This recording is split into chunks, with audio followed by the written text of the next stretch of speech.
Hello student, sixty the future में आप सभी का स्वागत है। स्टूडेंट, आज हम लेकर आए हैं 27 जुलाई करंट अफेयर के महत्वपूर्ण क्वेश्चंस को।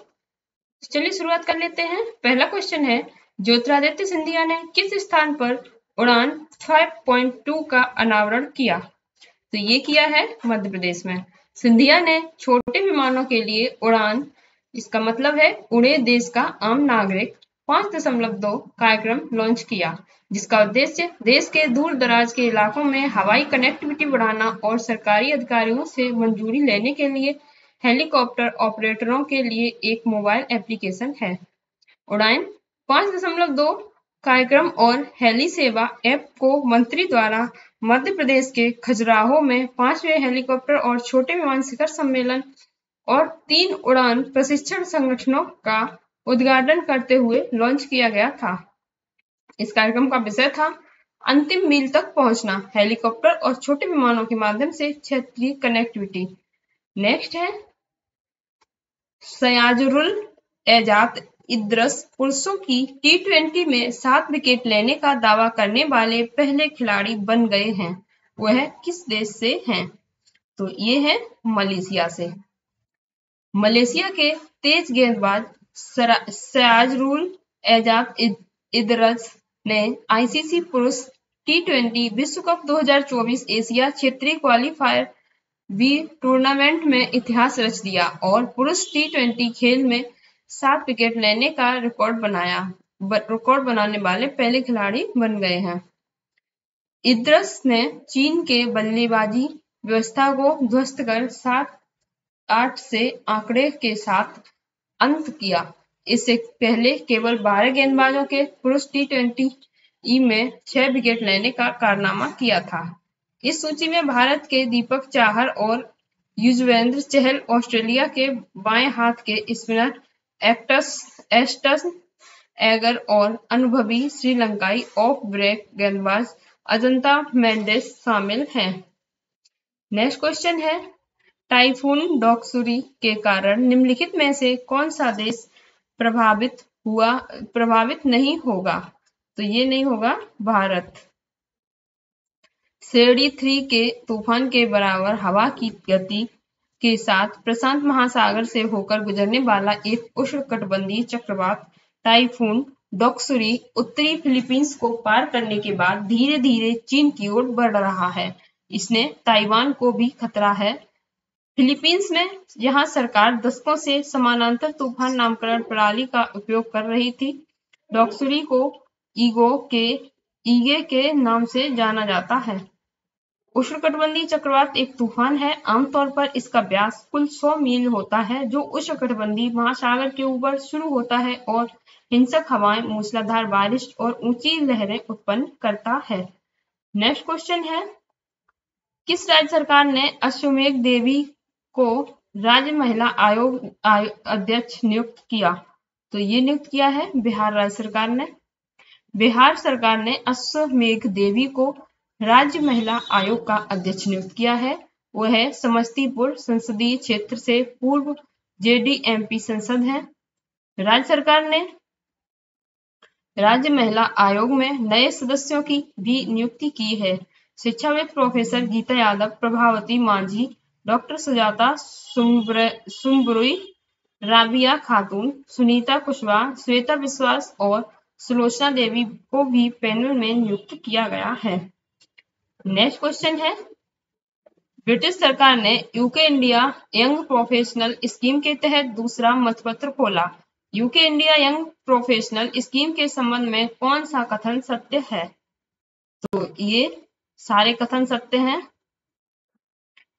यह स्नातक स्तर की योग्यता वाले 18 से 30 वर्ष की आयु के भारतीयों के लिए एक योजना है। यूके और भारत के बीच यह संयुक्त राज्य औपचारिक रूप से फरवरी 2023 में शुरू की गई थी। यह भी सत्य है। यह योजना उम्मीदवारों को उनके वीजा वैध होने के दौरान किसी भी समय यूके में प्रवेश करने और अपने प्रवास के दौरान किसी भी समय छोड़ने या लौटने में सक्षम बनाएगी। यह कथन भी सत्य है, इसलिए उपरोक्त सभी कथन सत्य हैं। ब्रिटिश सरकार ने UK India young professional scheme के तहत अपना दूसरा मतपत्र खोला है।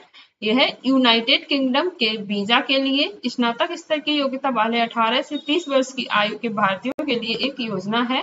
यूके और भारत के बीच यह संयुक्त योजना औपचारिक रूप से फरवरी 2023 में शुरू की गई थी। नेक्स्ट क्वेश्चन है, राष्ट्रीय कोयला सूचकांक मई 2023 में 33.8% की गिरावट दर्शाता है। इसके लिए आधार वर्ष कौन सा है? तो ये है 2017-18। राष्ट्रीय कोयला सूचकांक ने मई 2023 में 38.8% की उल्लेखनीय गिरावट के साथ 157.7 अंक की गिरावट दिखाई है, जबकि मई 2022 में यह 238.3 अंक पर था।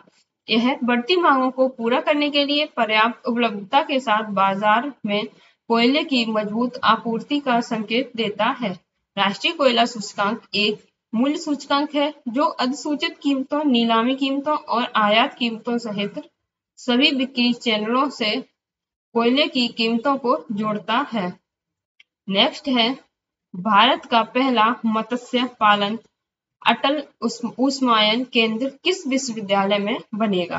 तो ये बनेगा केरल मत्स्य पालन एवं महासागर अध्ययन विश्वविद्यालय कुफोस।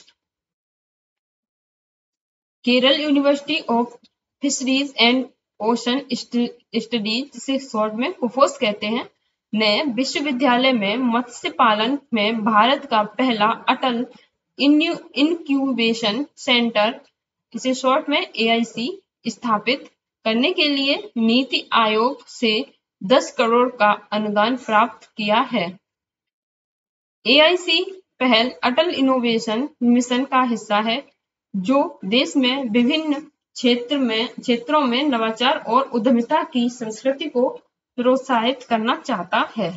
नेक्स्ट क्वेश्चन है, निम्नलिखित में से किस स्थान पर चौथी ECSWG और पर्यावरण एवं जलवायु मंत्रियों की बैठक आयोजित हुई? तो ये हुई है चेन्नई में। चौथी पर्यावरण और जलवायु स्थिरता कार्य समूह की पर्यावरण और जलवायु मंत्रियों की बैठक चेन्नई में शुरू हुई। पहली पर्यावरण और जलवायु स्थिरता कार्य समूह और पर्यावरण और जलवायु मंत्रियों की बैठक बेंगलुरु में हुई थी।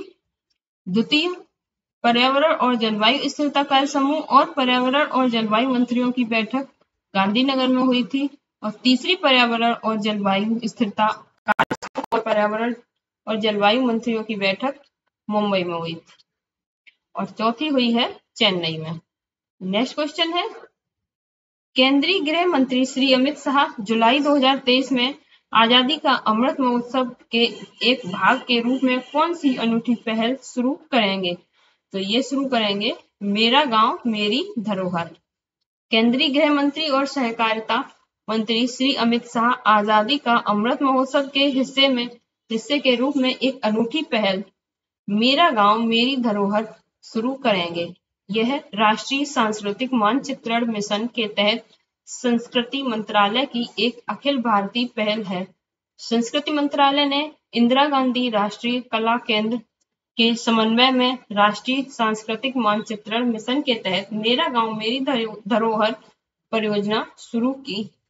नेक्स्ट क्वेश्चन है, नई दिल्ली में भारत में वैश्विक रसायन और पेट्रोकेमिकल्स विनिर्माण केंद्र पर शिखर सम्मेलन का तीसरा संस्करण किस स्थान पर आयोजित किया जाएगा? तो ये आयोजित किया जाएगा नई दिल्ली में। रसायन एवं उर्वरक मंत्रालय, federation of India chambers of commerce and industry के सहयोग से 27-28 जुलाई 2023 को नई दिल्ली में भारत में वैश्विक रसायन और पेट्रोकेमिकल्स विनिर्माण केंद्र पर शिखर सम्मेलन का तीसरा संस्करण आयोजित कर रहा है। केंद्रीय वित्त मंत्री श्रीमती निर्मला सीतारमण रसायन और पेट्रोकेमिकल्स विनिर्माण हब 2023 पर 2 दिवसीय शिखर सम्मेलन का उद्घाटन करेंगे। तो स्टूडेंट, ये थे आज के करंट अफेयर के महत्वपूर्ण क्वेश्चन। अगर आपको वीडियो अच्छी लगी है तो लाइक कर लें और अगर तक चैनल को सब्सक्राइब नहीं किया है तो चैनल को सब्सक्राइब कर लें। धन्यवाद।